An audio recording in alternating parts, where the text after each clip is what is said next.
નમસ્તે. અકબર બિરબલ. રાજ્યના લોકો અપ્રમાણિક થઈ ગયા. એક નાની વાર્તા.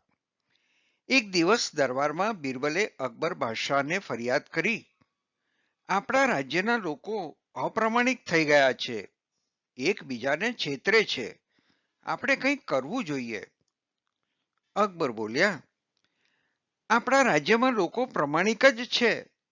તને વહેમ છે કે લોકો અપ્રમાણિક છે, પરંતુ તને એવું લાગતું હોય તો તું સાબિત કર. બિરબલે કહ્યું, જહાંપના, એક કામ કરો. રાજ્યમાં જે મોટું તળાવ છે તે ખાલી કરાવી નાખો અને લોકોને જણાવો કે દરેક માણસ રાત્રે એક એક લોટો દૂધ તળાવમાં નાખી આવે. આથી સવાર સુધીમાં આખું તળાવ દૂધથી ભરાઈ જશે. અકબર બોલ્યા, આ કામને અને પ્રમાણિકતાને શો સંબંધ છે? બિરબલ બોલ્યા, તમે આટલું તો કરાવો, પછી આપણે જોઈએ. રાજાએ તળાવ ખાલી કરાવ્યું અને ઢંઢેરો પીટાવ્યો કે દરેક માણસે રાત્રે એક એક લોટો દૂધ તળાવમાં નાખવું. લોકો તો વિચારમાં પડી ગયા. પછી થયું, છોડો ને, રાજા વાજા ને વાંદરા, મનમાં કઈ તુક્કો આવ્યો હશે.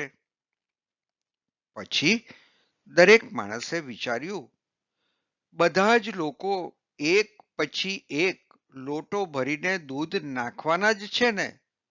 લાવને, હું એક લોટો પાણી જ નાખું. દૂધથી ભરેલા તળાવમાં એક લોટો પાણી નાખવાથી શું ફરક પડશે? અંધારી રાત હતી અને દરેક માણસ એક એક લોટો પાણી તળાવમાં નાખી આવ્યા.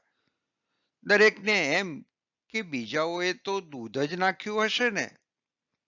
મારા એક લોટા પાણીથી શું ફરક પડવાનો? સવારે બિરબલ કહે, ચાલો જહાંપના, તળાવ જોવા જઈએ. આખું તળાવ દૂધથી ભરેલું હશે. રાજા અને બિરબલ તો તળાવે ગયા અને જુએ તો આખું તળાવ પાણીથી ભરેલું. બિરબલે કહ્યું, જોયું ને નામદાર, લોકો કેટલા પ્રમાણિક છે તે. બિચારા અકબર તો વિચાર કરતા જ રહી ગયા. અકબર બોલ્યા, બિરબલ, તે એવું કેમ કહ્યું કે લોકો રાત્રે જ દૂધ નાખવા જાય?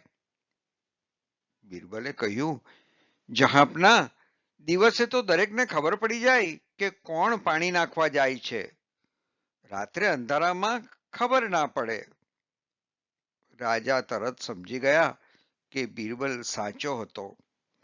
રાજ્યમાં લોકો અપ્રમાણિક બની ગયા હતા. તેમણે તરત જ લોકો પ્રમાણિક બને તે માટે બધાની સલાહ લઈ ઉપાયો શોધવા માંડ્યા. ધન્યવાદ.